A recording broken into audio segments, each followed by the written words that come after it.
Today we're going to take a look at conditional formatting in Microsoft Excel.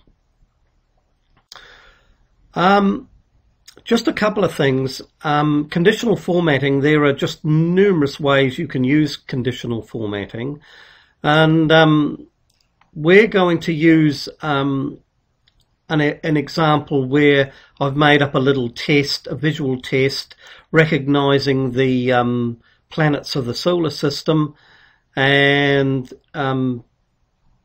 basically the students type in the right answer, the cell gives back a green, and if they type in the wrong answer, the cell gives back a red color. You can obviously use numbers, and there are all sorts of different ways of using conditional formatting. If you're interested in using it more, then go to YouTube, conditional formatting, and you'll see lots and lots of ways that it can be used. But this one is a good start. It gives you a good idea of what conditional formatting is about. Okay, just to let you know, I've actually gone and got some pictures of the planets of the solar system, and so just in case you're wondering where they come from, I've then gone into Paint, and I'll just show you the Paint where they are in Paint. Okay, and I'll just open them up. Okay, and I've actually used my selection tool to take out each of these to put them into Excel. Copy and paste. I've used copy and then paste it into Excel. So let's just start up Excel so you can see the one that I've pre-made here. I've left the examples here just for testing. I'll get rid of that when I save this finally. Notice that the cell size here is 24.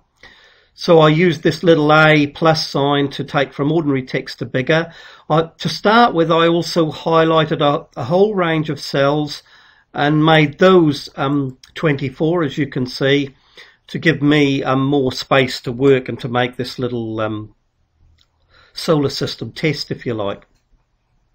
I've just formatted this and filled it with yellow, okay, and I've put in the words here, and I've actually done the formatting here. So let's just take this example here and go to conditional formatting, and we can see what the rules are here by clicking on Manage Rules. And what I've got here is if cell value is not equal to $4, then return red, and it applies to $C, $7. So in other words, that's where the rule applies, and we're looking at here A4, so A, and we're coming down to 4, so Mercury. Okay, that's the example for Mercury. I'll just close that up for a minute, but that's Manage Rules. You can actually look at the rules for the whole of the worksheet. Okay, and they're all there. But of course you want to know how to actually make these rules, so I'm going to do a full example on the last one just to show you how I did all of these. First of all, I had to put in this picture, so I want the last picture, which is going to be Pluto. So I'll just go and get that. So I go into Paint, where I was before, and just use my cropping tool there, selection tool rather, and I just take out Pluto there and click Copy.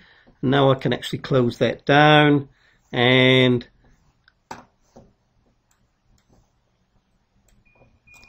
then I can go Paste.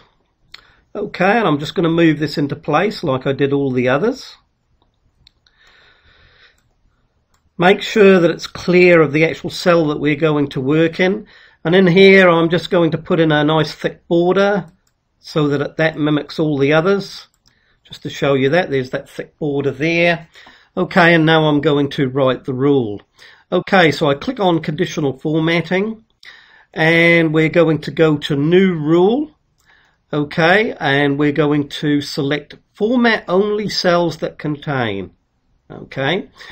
And you can see the options here: specific text, dates occurring, blanks, no blanks, errors, no errors.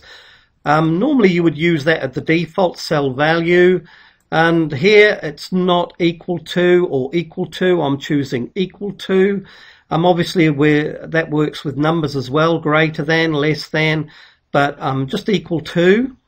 And in here, this little dialog box comes up at the top here, and I'm going to select Pluto.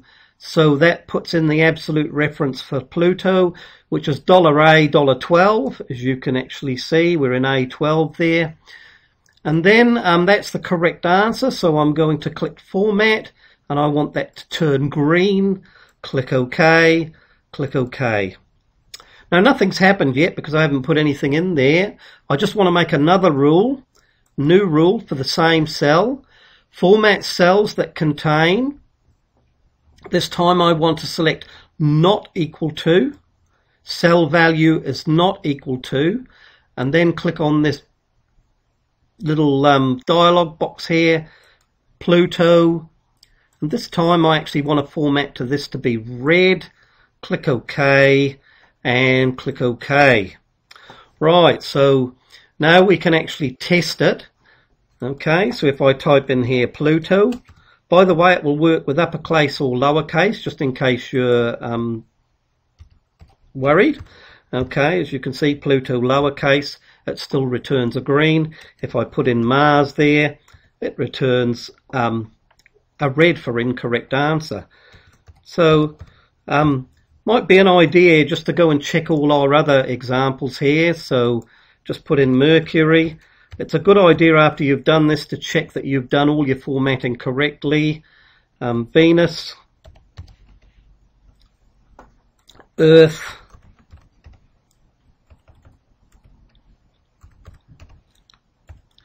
by the way, it won't accept spelling errors.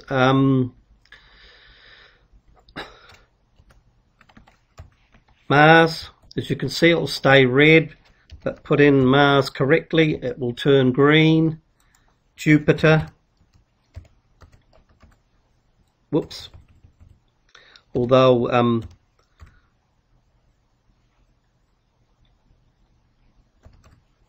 it doesn't matter if you have uppercase and lowercase mixed, as we've already said. Saturn, okay, and Uranus, and